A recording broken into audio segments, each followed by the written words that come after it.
My name is Jenna. I'm Greek. I was born in Germany and I grew up in a very strict, traditional Greek Orthodox family. We grew up almost as other Muslim families would raise their children. Our families wanted to guarantee that we would be brought up in a Christian way, in the Orthodox way. We always went for vacation all together, and we never split up for vacation. So family vacations were always very nice, and especially our very first vacation in the UAE about 13 years ago. I was like 12, 13 years old, and the first week we stayed in the country, we did a tour all over the UAE.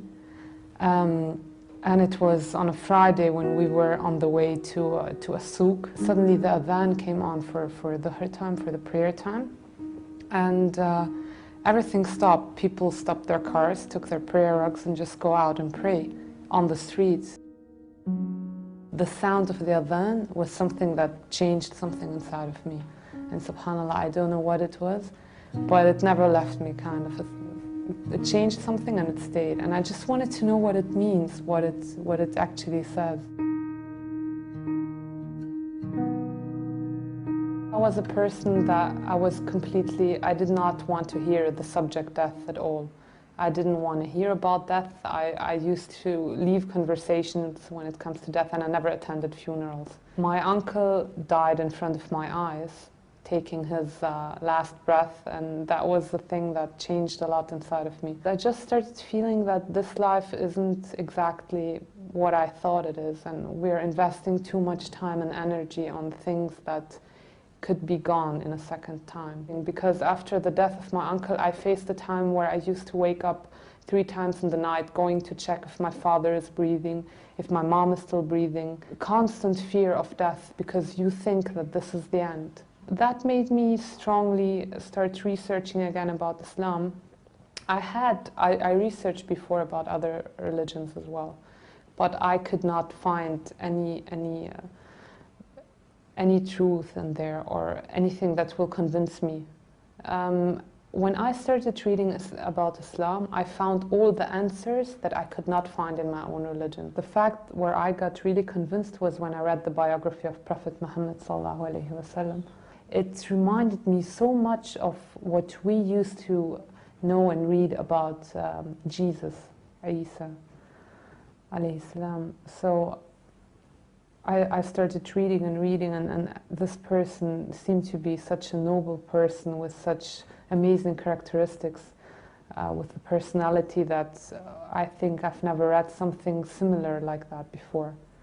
After reading the biography, I was convinced that everything I know about Islam, I have to delete it and just start reading from zero onwards and get my own research and get my own facts about this religion, because obviously everything I knew before was wrong. It didn't take a long time to find out that Islam is the truth and that there can't be any other religion in the world than this. Although I got convinced about Islam, I was scared to say the Shahada. I was like, yeah, it's the right thing. I might, take this logic and this way of life inside of me, but I won't ever be able to accept Islam because of my parents and my family. I knew that they will never accept it, and that if they would ever get to know something like that, my life would change dramatically. So I met a girl in Germany. She's from Egypt. Her name is Noha. She helped me a lot because I met her right when I started praying to find the truth, to get more courage in what I'm doing. We got to know each other. We talked about Islam. She started explaining everything to me, all the questions that I had, because I was convinced. I knew it's the truth. I knew my religion is wrong, and that I couldn't live like that. After meeting Noha, I think 1 or 1.5 months later, I took my Shahada in Germany, in the student dorms. It was supposed to be just me and her, but somehow Muslim students get to know that someone is going to convert to Islam, so I had about 20 people in the room afterwards. So alhamdulillah, I had many witnesses. Alhamdulillah, I took my Shahada, and I will never forget that day, and I will never forget my first prayer. Going back home wasn't that scary as driving towards saying the Shahada. I think that day, my whole life, I mean, Shaitan was playing so much with my feelings. I think my whole life passed in front of me like a video stream. I was seeing icons. I was even thinking, but that's now haram because my parents, they spent so much money for the party of my baptism, you know, that's the whole party. I was thinking really weird things, I don't know. So yeah, after taking my Shahada, I was completely calm. I think I never slept that well as that night. Alhamdulillah. And then what I remember very well was the first morning, because I woke up and I know I have to pray Fajr. And I don't know where to pray Fajr because my family's in the house. No one knows I'm a Muslim. And now I have to hide somewhere. Obviously, I can't hide in the bathroom to pray. My room is not, it's just a loft, so I can lock a door. So I went down the basement and I prayed in my father's gym room. And I could hear him, I was praying. And although in prayer, especially after I took my Shahada, my prayer was like, you could enjoy every second. It used to take half an hour for me to finish one prayer. Although I didn't even know how to say all the words right. But I could hear my dad's footsteps coming down. I know the door is locked, but I was like, what if he wants to come in? What would I do? What should I do with the prayer rug, with the abaya? I was scared so much. And this hiding for the prayer was kind of stressful sometimes because you had to keep in the time. But alhamdulillah, it was an amazing period of time. Right after my Shahada, it was a very nice time.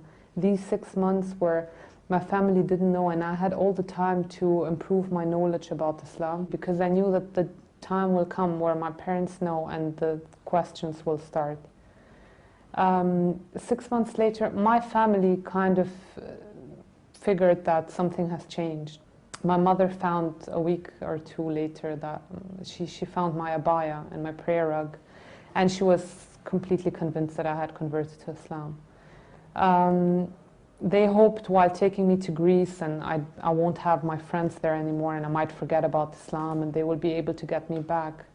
After they find out that I converted to Islam, my mother asked me to leave the house. She told me that I'm not their daughter anymore. She was crying and she was screaming and she was asking me how I could do something like that to them and how I could accept a religion like that, a bad religion, how I could leave Christ and accept a person like Muhammad who used to hit and do and wars and blood and things that is not true, and she doesn't know, she doesn't have knowledge about it at all. And in that stage she's so angry and you can't talk to her, you can't make her relax and calm down, and you just feel so helpless. And there is nothing worse than seeing your mother crying because of you, because of something that you decided to do in your life. So she asked me that day to leave the house. She gave me my things and she said I have to leave the house. She does not have a daughter. I died for them, and even if she dies, she does not want me to go and visit her in her grave. She doesn't want to have anything to do with me anymore.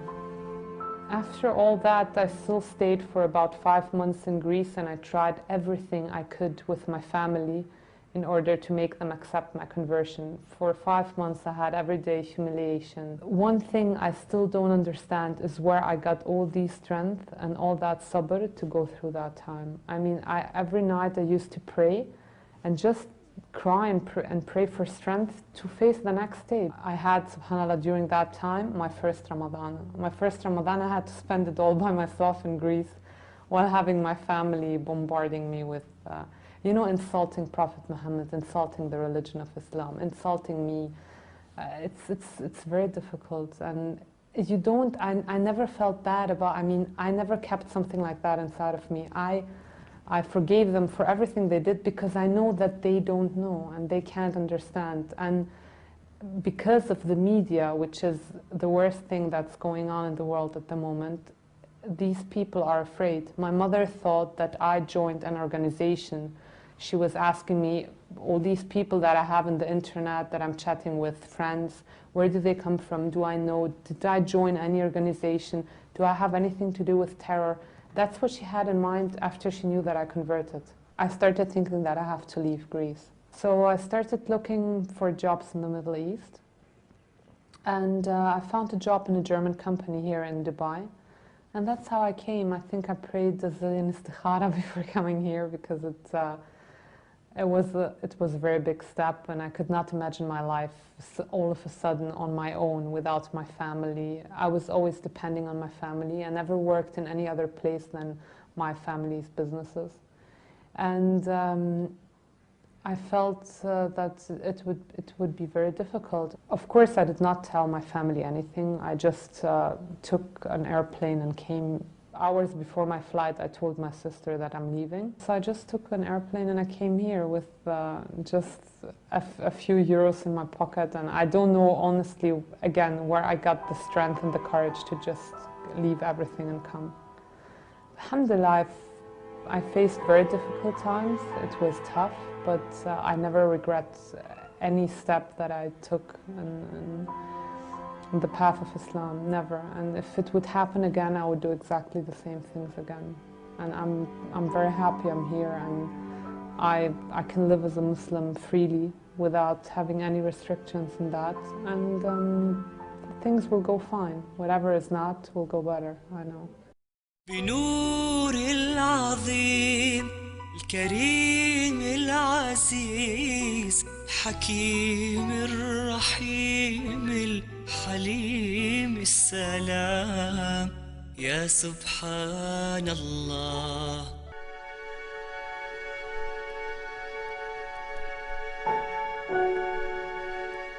The travel was it was a half-empty airplane. I was crying non-stop from Athens to Dubai.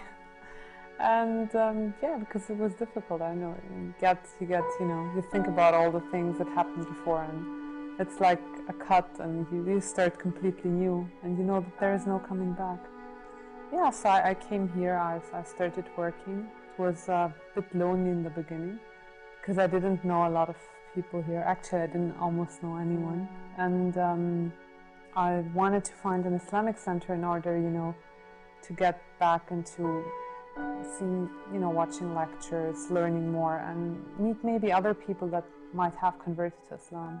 I always used to go to the Islamic center in Satwa, and I met there, alhamdulillah, a lot of people. I met Pamela. I will never forget about this, because we had class. We had this class, and I was late, like often, so I came in and she was sitting there, and I saw her, and I was thinking, why is she sitting there, with sunglasses in the classroom? And she was staring at me the whole time, so I didn't really feel like comfortable. It was very, and then... I wasn't staring at her because she was weird or something, just because she looks exactly like my middle sister. And when she came into the classroom, I felt like I saw my sister. I felt like, okay, I'm going to go hug her, it's perfect. She's converted, she looks like my sister, it's a good substitute. Yeah, and since this day we're in touch, Alhamdulillah. You get very close to people that converted too, because... We don't have our families here, right? Yeah. And no matter how less or more, everyone has issues, and everyone gets, quite lonely, and everyone faces problems after conversion. Alhamdulillah, I think that once happens because God just wants to test our sincerity in this subject. And secondly, it makes your iman very strong. It makes you tough when you pass problems. Yeah. Pam, sometimes she calls me, she's like, if it wouldn't be for Islam, I would be in a mental clinic now. And she's right, it's like that. If it wouldn't be for Islam, you would not be able to go through all that. Islam just gives you every time you pray, you get so much strength, This thing, I remember before, my life before Islam, and you have issues and problems, and people smoke or they drink or they do a zillion things in order to calm down. In Islam, you just have to pray. And you feel the presence of Allah. I mean, I've never done a dua, it will not come. After a week, 10 days, 2 weeks, a month, it will come, it will work.